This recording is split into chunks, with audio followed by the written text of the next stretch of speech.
These two interviews are a part of the Oklahoma Historical Society's Oral History Program Living Legends collection. Both of these interviews were conducted on April the 24th, 1970, on the occasion of the National Cowboy Hall of Fame 10th Annual Western Heritage Awards.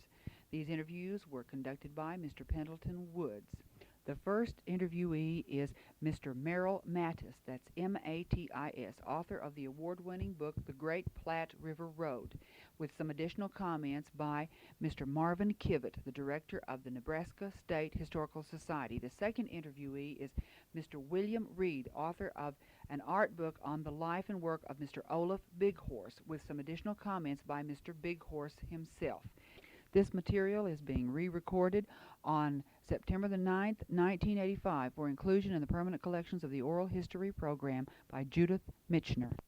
Here today that I'd like to visit with Mr. Merrill Mattis. Mr. Mattis, am I pronouncing your name correctly?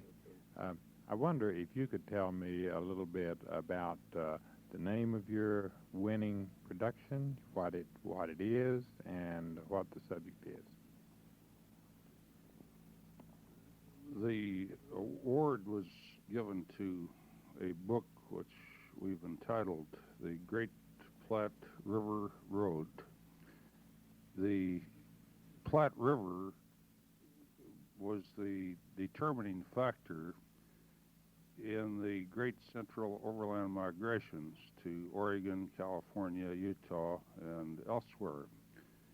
And I have been involved in the research relating to the overland migrations for over 30 years, beginning with the time that I joined the National Park Service as superintendent at Scotts Bluff National Monument in western Nebraska back in the 1930s, Scotts Bluff being one of the great landmarks of the Oregon Trail.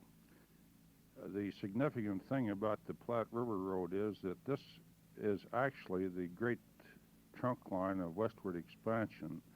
It's the river along which came all of the famous trails, the California Trail, the Oregon Trail, the Pikes Peak Trail, the Pony Express, the stage lines, the military road, virtually all of the great westward trails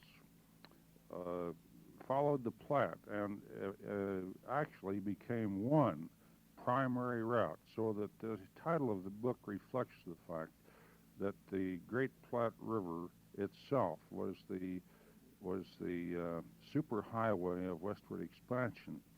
And this concept came to me many years ago, and I thought of a book for 20 years or more, but about 1960, I had an opportunity to put my dream into action when I received, through the Nebraska State Historical Society, a research grant through the Woods Charitable Foundation of Lincoln, Nebraska.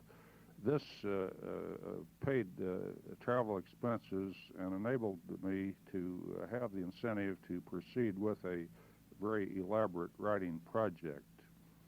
And at this point, I think it would be appropriate for Mr. Kivitt, representing the Nebraska State Historical Society, to state the circumstances of the award and the role of the State Historical Society in this production. Mr. Kivitt, would you like to add anything here? Our role is pretty much I'm Marvin Kivett. I'm the director of the Nebraska State Historical Society. Our role was pretty much to act as coordinator, and particularly my role.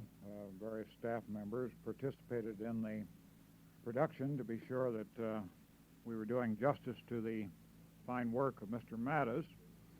The Woods Charitable Funds, as Mr. Mattis indicated, provided grants to 5 individuals to complete studies. And this, we're very pleased, this is the first one completed, the first one published, and we think that this is pretty good recognition of the committee selection of individuals to carry out these studies.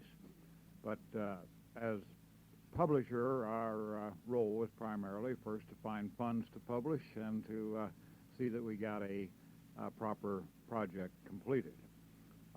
Our foundation, the Nebraska State Historical Society Foundation, provided publication funds, and perhaps more than anything for us, this will give us a real encouragement toward future publications. We have not published this type of extensive publication for at least 15 years or so, and we have a second one now in production. But from my standpoint, my board of trustees and people who have to raise money to publish, this will be a real encouragement.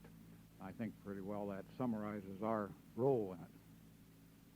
Have either of you been to Cowboy Hall of Fame before?